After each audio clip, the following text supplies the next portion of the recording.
If you donate BP blueberry points, that wasn't talked about in the Pokemon Presents, was it? Alright, BP are back. Well, welcome back, Wolfpack. Verlis here with more details from the Pokemon Presents, really getting into the gameplay. But first, we need to clear up something from the last video. I just saw this, I read what was on the website, and I didn't look at the pictures. So I saw this, I went, oh, a Dragon Steel-type Pokemon charging up an electric move on something obscure with, like, weird stat distribution. Maybe it's crazy, maybe it's not. Oh, wait a second. It raises special attack on the first turn and then launches on the second turn. That could be busted. We've also seen this not be busted before with a move like Skull Bash. So we have the same mechanics, however, Power Herb comes into play here, and then that effectively gives it Stab, and Rain means like, okay, this is more like doubles viable. There's a lot of weird stuff that's going on here. And we've also seen Game Freak do stuff like that, where you mostly just have something that's only viable in doubles. Actually, just Trick Room in general as well. Even though, like, singles Trick Room, I acknowledge it's very niche usage. I'm wondering, like, if this gets some kind of singles usage. My first thought was Autotomize, Power Herb, and then you just hard sweep with, like, crazy damage in your free +1. Doesn't get Autotomized, or at least Duraludon doesn't, so I'm not expecting the evolution that turns into a bridge to get it. Weird stuff. So now let's get into the gameplay. New ways to play in the land of Kitakami. So this is talking about the Ogre Oustin special event passed down as a tradition in Kitakami since long ago. Ride on your Pokemon, collect berries by popping balloons, bring those berries to tables. As a reward, you'll receive Mochi that can be used to increase the base points of your Pokemon stats, or you get the Fresh Start Mochi. Now, in my initial reaction and talk about this, I was kind of confused because base stats has a dual meaning in the history of Pokemon. That a base stat can refer to the IVs, and that's mostly just going off of official strategy guides. So maybe this is outdated, and it seems like potential is now the official term for IVs. But strategy guides have stated that power items pass the base stat, in this case the IVs, when you're breeding it down. So kind of makes it weird, but then there's the Fresh Start Mochi that says, yeah, you lose all of your base points. So EV resetting, a lot of people are hyped about that. That's going to be like the biggest thing about this feature. But another weird thing is we have vitamins. And we saw with the Isle of Armor, the best thing you can do is just give us the half-off vitamins so we can EV train our Pokemon to max. So I don't really know what to think of this feature. Do the Mochi give 10 each? Do they give 20 each? Is this like an advanced vitamin? We also have Feathers, which you just kind of get naturally through Terra raids. It's really just about the Fresh Start Mochi, which you have to do a minigame for. So if the minigame is annoying, like what if it takes, you know, several attempts at the minigame, 15 minutes for a Fresh Start Mochi? I feel like at that point you're just better off soft resetting until you get some berry auctions, and then the feature just seems pretty useless. We have seen Game Freak miss like that quite a bit when it comes to quality of life and just not understanding like the competitive ebb and flow and the optimizations, that if the Mochi isn't that crazy and the Fresh Start takes too long because it becomes super duper rare, then yeah, you already have auctions and you already have Ace Academy Tournament. So, tentative, maybe cool feature, also could just be annoying if you have to run this for an hour straight and just do the same repetitive task in the balloon popping.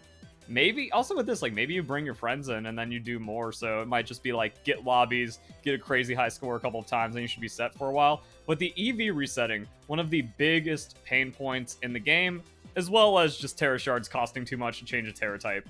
After that, we can get into the details of the story. You and other students will be tasked with traveling the land in search of signboards that depict stories from one of Kitakami's oldest folktales.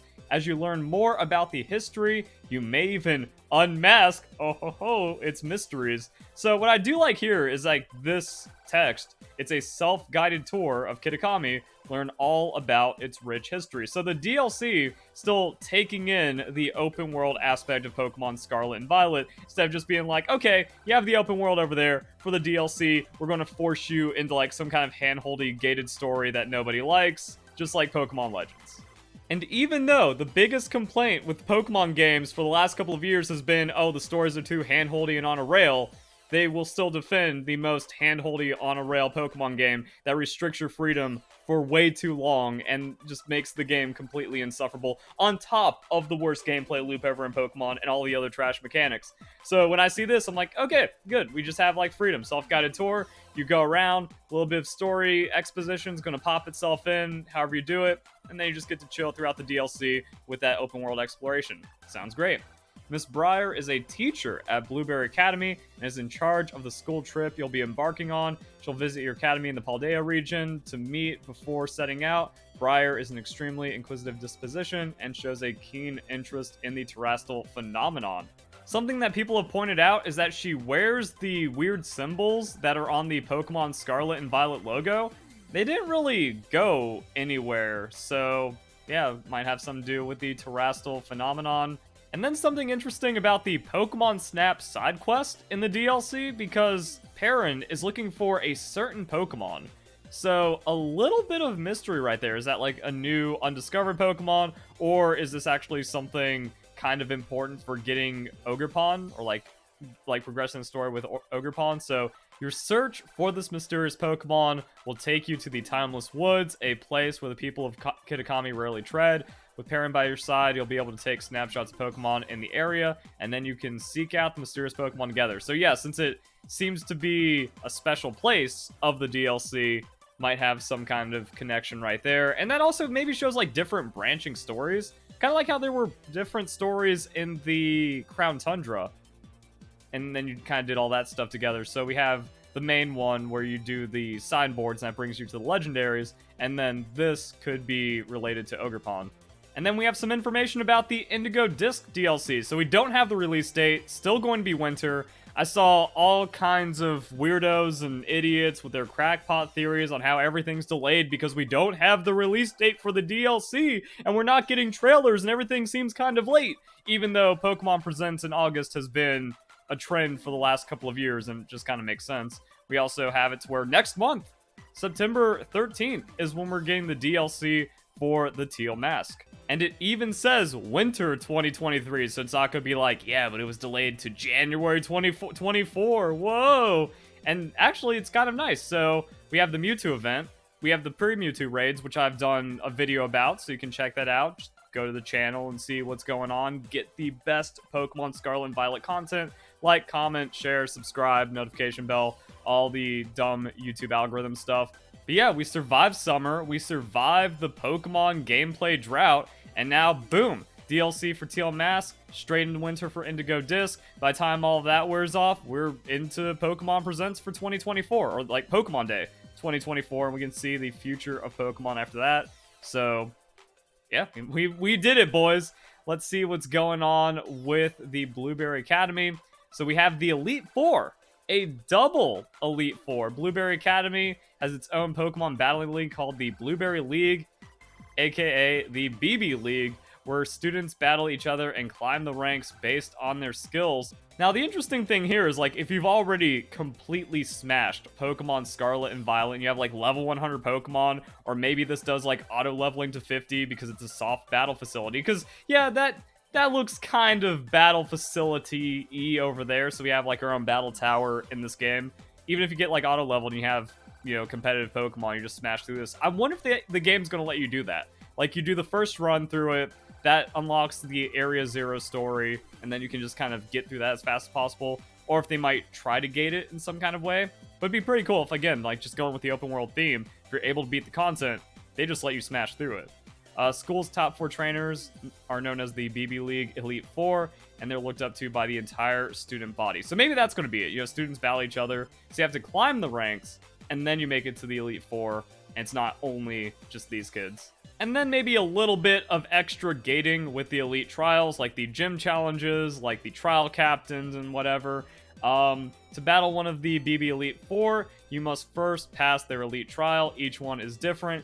Aim to defeat the BB League Elite Four and become the best trainer in Blueberry Academy. Also, there's a flying minigame. So, hidden potential, something, rewards, cool stuff like that. Then we get to see the characters. So, we have Lacey, earnest and caring. She will show you around Blueberry Academy once you arrive. Neat. And Crispin.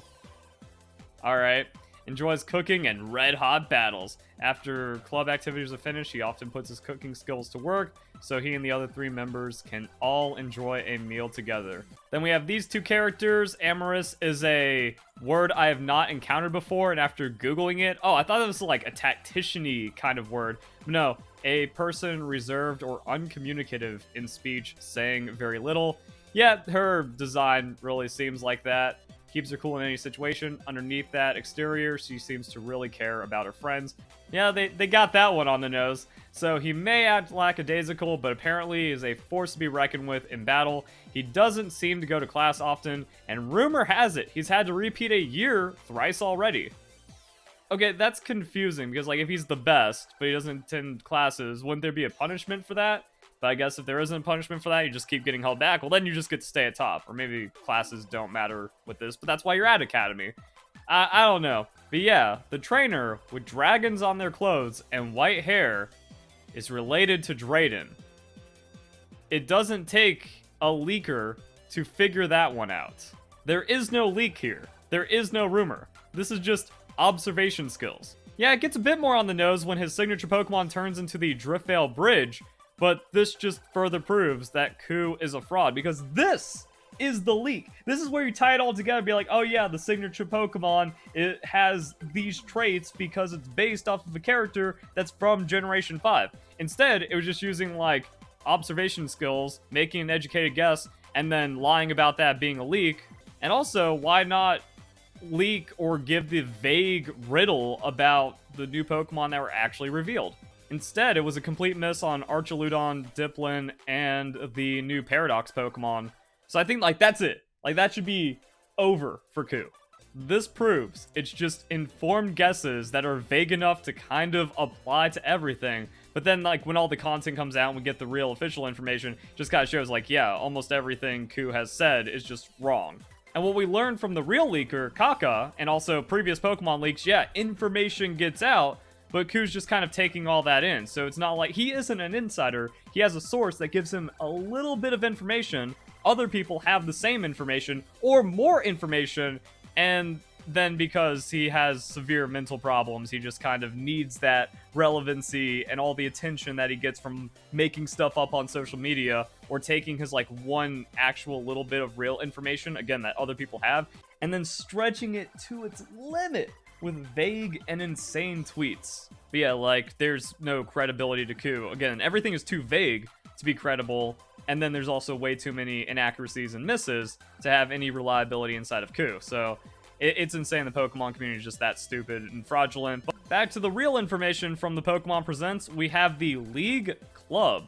Trainers participating in the BB League, including the Elite Four, get together and train through Pokemon battles. You can also visit the club room to meet up with people you've encountered at the Blueberry Academy and deepen your bonds with them. So yeah, it seems like we have like bond deepening stuff. We kind of saw that with like how you attend classes with the teachers and you get like extra benefits off of that. So interesting little side feature here. You can use the computer in the club room to lend a hand to other clubs that need funding for their activities. If you donate BP Blueberry points, that wasn't talked about in the Pokemon Presents, was it? Alright, BP are back.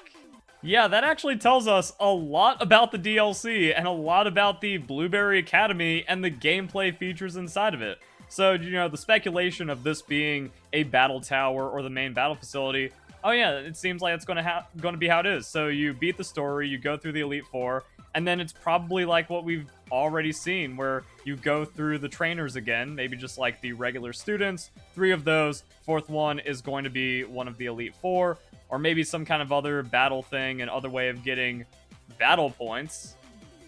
This has to be like the exact same acquisition and function as battle points. Maybe that's also the currency that you get here.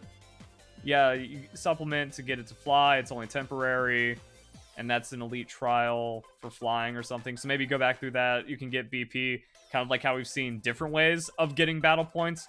Mantine Surf, able to get you competitive items by bypassing the battling features. I don't know. Maybe some kind of other thing going on. So actually, the Pokemon Presents explicitly states that it's her trial, but maybe it has some kind of like post-story minigame or something. So yeah, Battle points. The currency is going to be able to do all kinds of things, and who knows what other benefits going to come from it. Maybe changing Terra types. As a currency, so a currency you used within the Academy, you may receive thank you gifts from clubs you've donated to. If you donate BP to the art club, you'll be able to redecorate the league club room. So that's the gameplay loop right there. Whatever gets you BP, whatever you can use those rewards for.